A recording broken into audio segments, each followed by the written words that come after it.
As the camera industry marches deeper into the mirrorless era, few anticipated that the Nikon Z7 III would become one of the most divisive and controversial pre-launch stories in recent memory.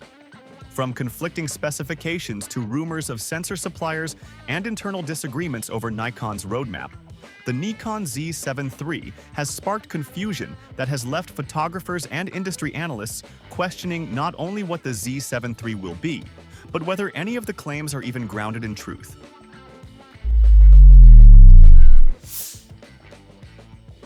At the center of the controversy is the sensor, a defining feature for any high-resolution camera. Nikon's Z7 lineup has always leaned into still image quality over video, targeting photographers who demand detail and color accuracy without compromise. The Z7 II features a 45.7 megapixel full-frame sensor sourced from Sony, but reports now indicate that the third-generation model could go much further, perhaps too far.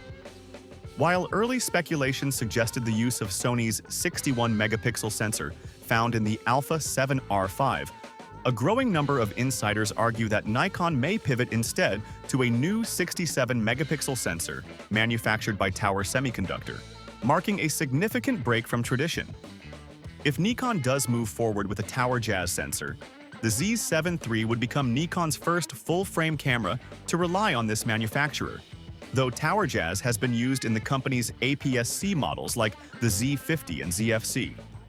This shift wouldn't just be a technical change, it would be a philosophical one.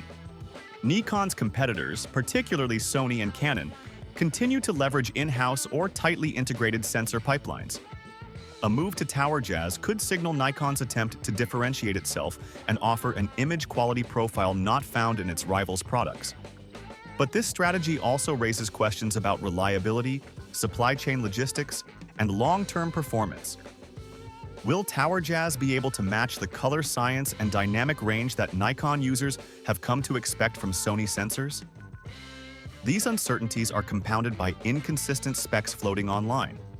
Some reports claim the Nikon Z7 III will feature up to 8K at 30p video and internal ProRes RAW support, signaling a hybrid ambition that contradicts Nikon's historically photography-first positioning in this line. A 67-megapixel sensor pushing 8K resolution is technically feasible, but introduces heat and data bottlenecks. Nikon will likely adopt a strategy that balances high-resolution video with heat mitigation, potentially using oversampled 6K footage and internal cooling improvements borrowed from the Z8. However, more skeptical observers argue that these video features are overblown or misattributed from other camera lines. What makes the Z7 III's story even murkier is the ongoing argument over pricing and product segmentation. Nikon's Z7 II debuted at $2,999, but inflation, material costs, and broader economic changes mean the Z7 III is expected to arrive at around $3,499. This places it dangerously close to the Nikon Z8, a more powerful flagship with a faster stack sensor and superior video specs. Nikon will have to justify this price point by leaning heavily into the Z7 III's resolution advantage. But it's a narrow line to walk. The company cannot afford to cannibalize Z8 sales, nor can it allow the Z7 III to feel like an overpriced intermediate option. Further complicating matters is the growing comparison to Canon and Sony.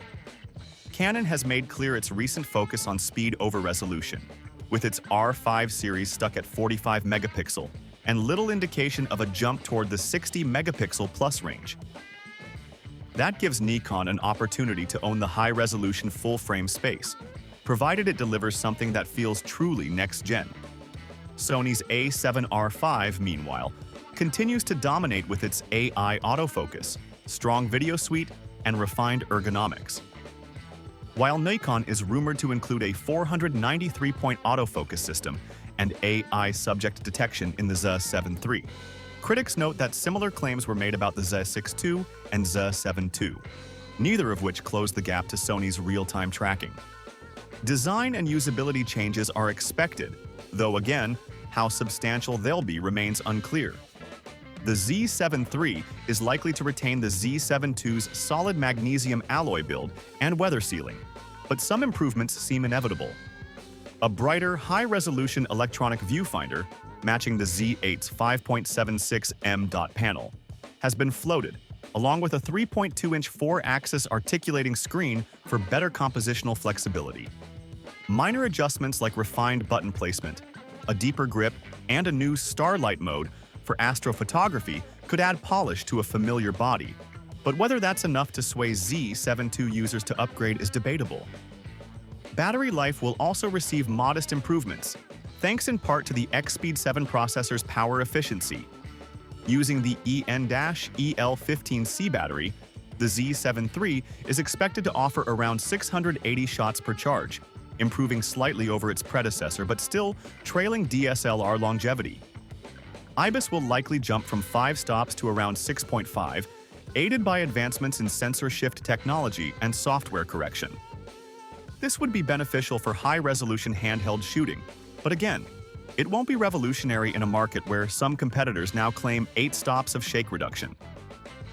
For many observers, the crux of the controversy isn't whether the Nikon Z7 III will be a good camera. It's whether Nikon has lost control of the narrative. Inconsistent information from third-party sources, a lack of official communication, and a confusing release roadmap have eroded confidence. Nikon insiders have even reportedly disputed the authenticity of many leaked spec sheets, accusing some outlets of fabricating features to attract clicks. At one point, Nikon China allegedly leaked an internal image of a Tower Jazz sensor prototype, only to delete it shortly after, adding fuel to the fire. The timing of the release hasn't helped. Nikon is said to be targeting a launch window between August and November 2025. But with the Z6 III and Z8 already in circulation, some buyers are holding off on major purchases until more clarity emerges. This uncertainty could hinder Nikon's momentum at a time when the brand has been clawing back relevance in the mirrorless market. Ultimately, Nikon's challenge with the Z7 III won't just be delivering a high-resolution camera, it'll be re-establishing trust. If the final product aligns with some of the more ambitious specs, it could become the definitive tool for landscape, studio, and archival photographers. But if the specs underwhelm or lean too heavily on marginal upgrades, the $3,499 price tag may feel unjustified. There is a real market for photographer-first cameras that don't chase frame rates or video codecs. In that respect, the Nikon Z7 III could echo the ethos of brands like Leica and Hasselblad, tools built for image purity over multifunctionality. However, without a coherent message from Nikon and amid a storm of misinformation, potential buyers are left in limbo. Will the Nikon Z7 III be a breakthrough? Possibly. Will it be the camera that many enthusiasts are dreaming of? Maybe. But until Nikon takes the reins and clearly defines what this camera is and isn't, every rumor only adds another layer to the confusion. Right now, the only certainty is uncertainty. And in that fog, all that remains is the question: is it all lies? What's your thought on this? Share with us in the comment section below. Thanks for watching.